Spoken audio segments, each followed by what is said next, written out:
Hi,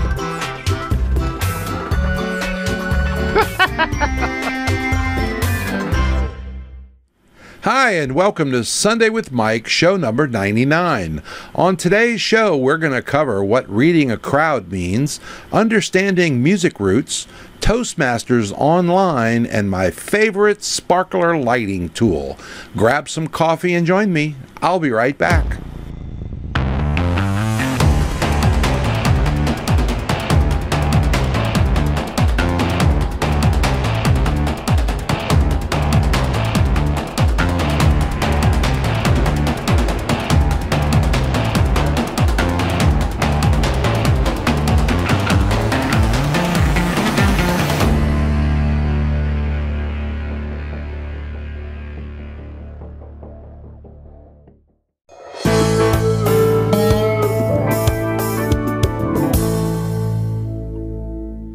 You will often hear other DJs say something about reading a crowd, but for someone just starting out, they have absolutely no idea what that really means. I've even spoken to guys who have been DJing for a while, and when I ask them what does that mean to them, you get these dazed looks and a lot of, I don't really know. So before we wrap up this thing called Sunday with Mike, I wanted to address what it means to me. Your version may be different. I've been DJing full-time and 100% self-employed for over 18 years. Trust me, to be successful at anything in life, you have to learn from your mistakes and get really good at whatever it is that you're trying to do. Since none of us are psychic mind readers who can read each person's mind and know exactly what song they might like to hear, we have to count on other methods. If you really pay attention at your events, you'll notice toes tapping, heads bobbing, and people singing along long before your dance floor ever gets busy and going. But before that can happen, you have to do some basic surveying of the audience. What is the average ages? What age group represents most of the guests at the event? Are there more 20-year-olds than 80? Is there more 50-year-olds than 60s, etc.? If you work on getting the ladies out on the dance floor, trust me, the guys will usually follow right behind them. It's true, it's just a fact. And I've even on rare occasion gone over to a group of ladies who were gathered and talking and asked them, what would you like to hear for some fun dance music? If you can, roll with whatever ideas they gave you because there's your party starter.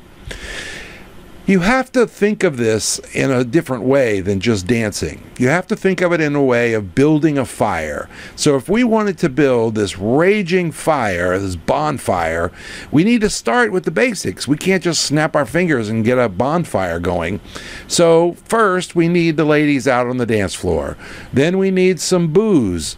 Then we need some great tunes. And once you get your fire started, then you can start adding on more and more and build this into this raging fire.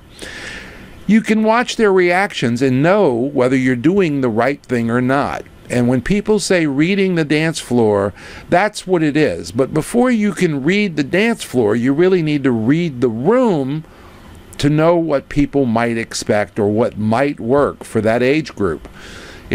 So become aware of what your guests are doing. You can motivate them to the dance floor and have a great party if you'll pay attention to these little signals. Of course, you'll get all the credit, as you should. Even real fires have natural enemies, water being a really big one, right? Well, your dance floor has natural enemies too. They are called daytime events and no alcohol events. Keep your expectations realistic for whatever kind of an event you're doing, and never stop watching what your guests are doing the entire time that you're playing music. You can pick up some great hints if you'll just pay attention. DJ Event Planner will change the way you manage and run your business. Streamline all of your procedures and software into one easy-to-manage system. DJ Event Planner, the ultimate online planning tool.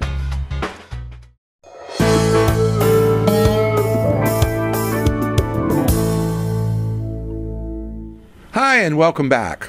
Understanding music roots and how music interconnects is a really important trait that I feel will help you to become a better music programmer, and by making better selections, then you can keep your dance floor packed. Since this is how we're judged as DJs, isn't that important? I think it is. So here's a quick trivia question for you. What does B.B. King, Elvis Presley, and Hank Williams Sr. all have in common? For one, they all played guitars. But beyond that, what else?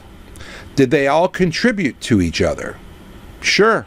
Because for starters, B.B. King and Elvis both got their start at Sun Records in Memphis, Tennessee.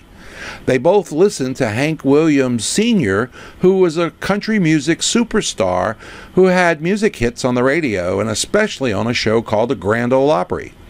Elvis took his gospel music roots, the blues that he heard in the cotton fields as a kid, and the country music of the day from superstars like Hank Sr., and created his own blend of music, and that new sound was called rock and roll. We recently made a road trip and visited 4 states in 4 days and traveled 1,400 miles. If you don't mind, I'd like to share some of these pictures with you, and I hope that you'll want to learn more about music history and visit some of these places for yourself. While we were in Memphis, Tennessee, we went to Sun Records. This is where many artists got their start and became superstars. The sign outside the building reads, "In the early 1950s, Sun Records was a small recording studio located here at 706 Union Avenue, owned and operated by Sam C. Phillips. Sun Records became nationally known for giving many local artists, both black and white, their start in the recording industry. These included Elvis Presley, Johnny Cash, Jerry Lee Lewis, Roy Orbison, Carl Perkins, Charlie Rich, B.B. King, Rufus Thomas, Howling Wolf, and others." End quote. Elvis and Marion are outside the building, and here you can see them, a very young Elvis and Sam. And Marion ran the office, and she played a really big role in Elvis's career. Next, you enter through the cafe door entry if you're going to do either buy gifts or if you want to do the tour. And inside the cafe gift shop, you're taking the tour, you're going to head upstairs, but you can see there's a lot of great historical items on this tour, including in the cafe. And I don't want to give it all away, but one of the main highlights for me was the Dewey Phillips radio booth that has been restored inside of Sun Records upstairs. Here's a picture of the Dewey Phillips radio booth from radio station WHBQ. And this is a rear view, like you'd be looking over his shoulder. And if you notice, there's really big turntables in this photo, and that's because they were playing 78s back in the day. And these records were really stiff and brittle and very easy to break.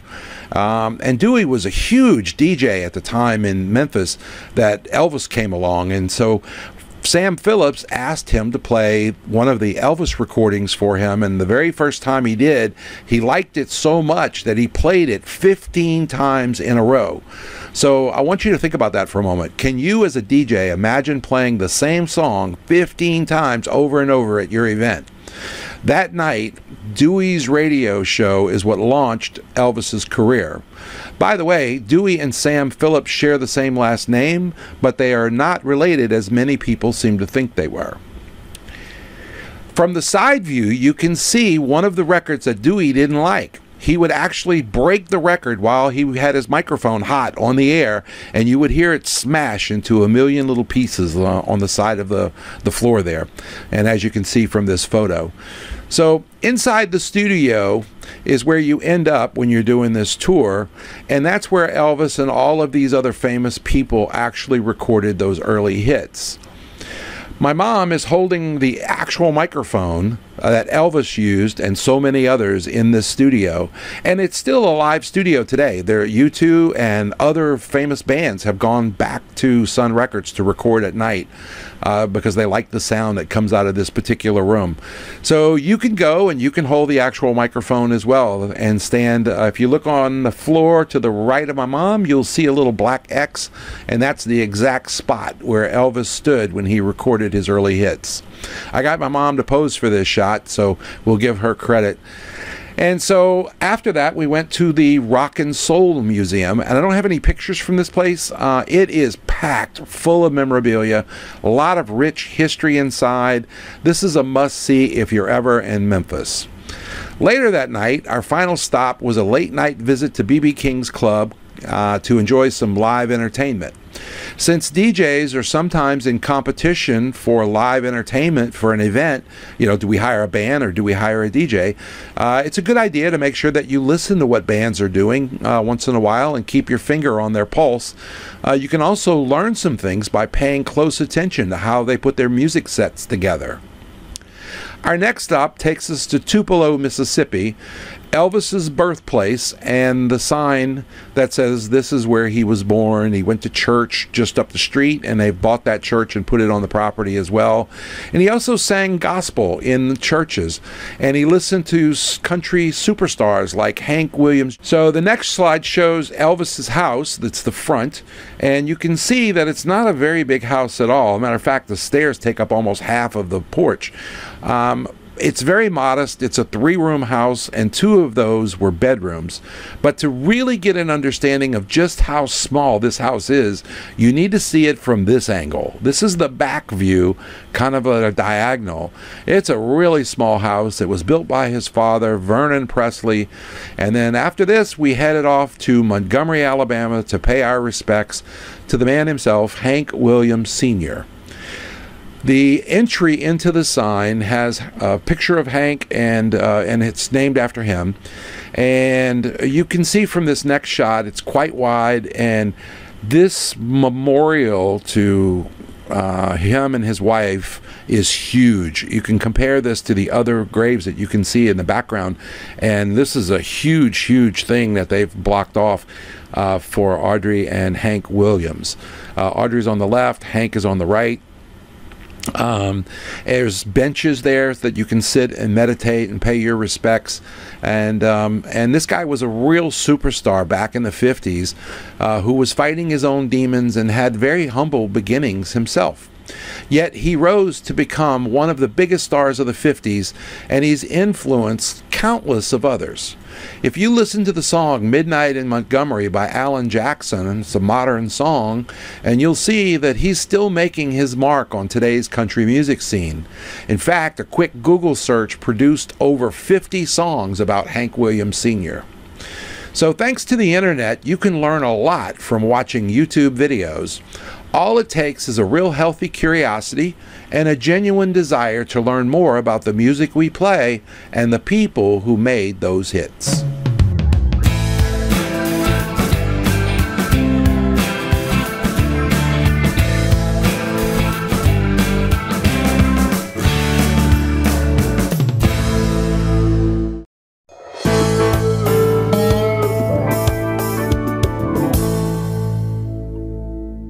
In the past, we've discussed how important having excellent microphone handling skills can be to your DJ career.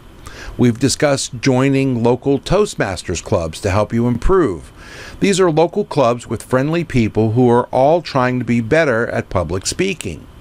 Recently, I discovered that they now have an online club. So this means that no matter where you are in the world, you have access to Toastmasters. It also means that you have just run out of excuses for not being the best master of ceremonies that you can be. All it takes is a sincere desire to improve, and then roll up your sleeves to make it happen. This is a very cost-effective method, and you'll really have to struggle to come up with any kind of a legitimate reason not to jump on board this train.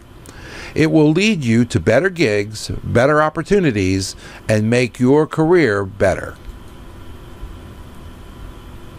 You can check them out by going to www.djmctoastmasters.com, and we're also going to put that link down in the description column for you.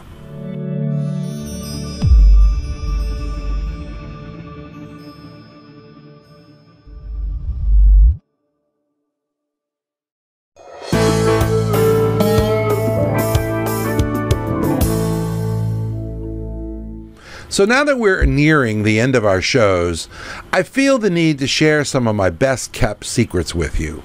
One of my favorite devices to quickly get all of the sparklers lit for a wedding send-off is to use my handy blowtorch. This little guy does a great job. You just simply hold it upside down, everybody forms a semicircle, you fire it off, and in no time all of the sparklers are lit. It's absolutely one of my favorite devices.